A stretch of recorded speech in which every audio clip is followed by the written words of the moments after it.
telling my uncle, why is there so much paper? Like, we're in 2018, like, can't you streamline this process? Long story short, I said, Uncle, you know what, I'm going to start my own. I'm going to put a business plan together, present it to my dad. How much money do I need to start up? So he broke me down, chopped down the numbers. He basically told me that, look, as long as you set everything up right, you're not going to need to worry about getting business, because it's a national need in the sense that the government will issue contracts out to you, and you're just going to have to be able to deal with those contracts. That sounds like a no-brainer to me. Build a business, business will come. Anyways, he said I need about 20K to start the business. So it was a case of I need to go to my dad, because I didn't want to go to a bank because of interest. So I decided, yeah, I'm going to go to my dad, showed him the business plan, and then it took him a while, took him maybe like 2 weeks or so. But then he said, yeah, of course, he'll give me the loan. We signed the contract, and that's how I got the money to start it. By the sounds of it, your dad is wealthy enough to be able to give you 20K.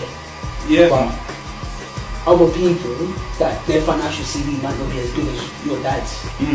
Is there any other opportunities they can go into to be able to still get that funding to start their own business? Or do they need that amount of funding to start a business? Well, you definitely need funding. You know, money makes money, they say.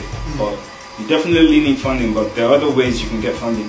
What I didn't realize at the time is there's actually a startup funding program that Richard Branson, Virgin, he runs with very low interest, 6% interest, which is not a lot. If you borrow, you can borrow up to 25,000, and at 6% interest, you're paying like what, less than $2 grand back or something like that. And we figured all this out after.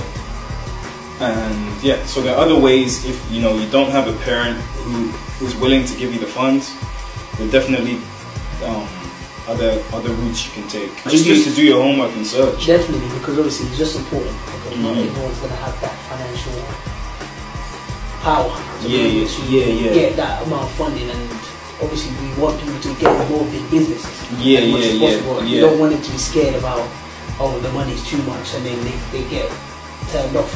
What were some of the struggles you had during the time of the business?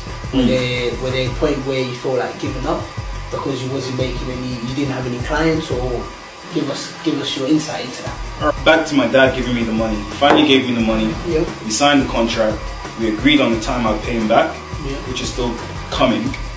It's not till 2022. The money was in my account a few days later, and I hit the ground running. You know, I bought an office, so many subscription, all the flashy things that you think you need in a business, plants, all the aesthetic things that don't really result in anything tangible. It's just, it's vanity. That was a rookie mistake of mine, because I didn't have any money coming in. I didn't have £1 coming to my bank account till about 18 months.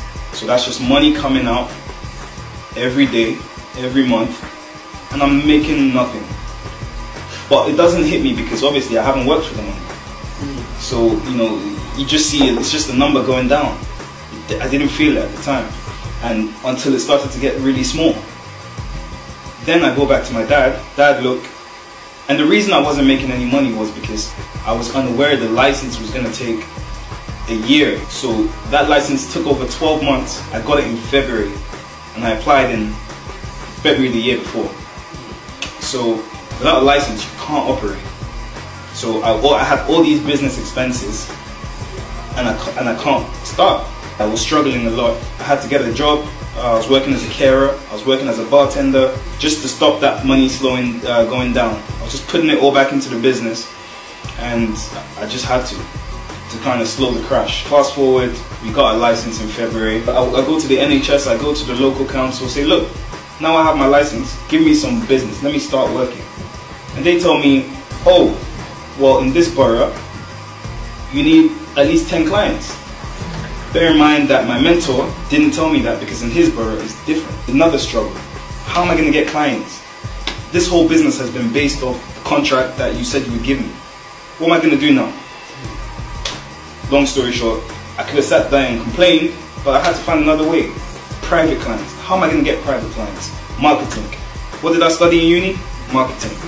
There we go, it's starting to tie up a little bit. I start doing some Google marketing, different campaigns, pushing for 6 months of nothing. I finally get that phone call that changed everything. First client. Went and saw her, signed it the next day, started. It was small, but it was the breath of fresh air I needed. I finally, at the end of that month, I finally saw some positive, something green in my bank statement of money coming.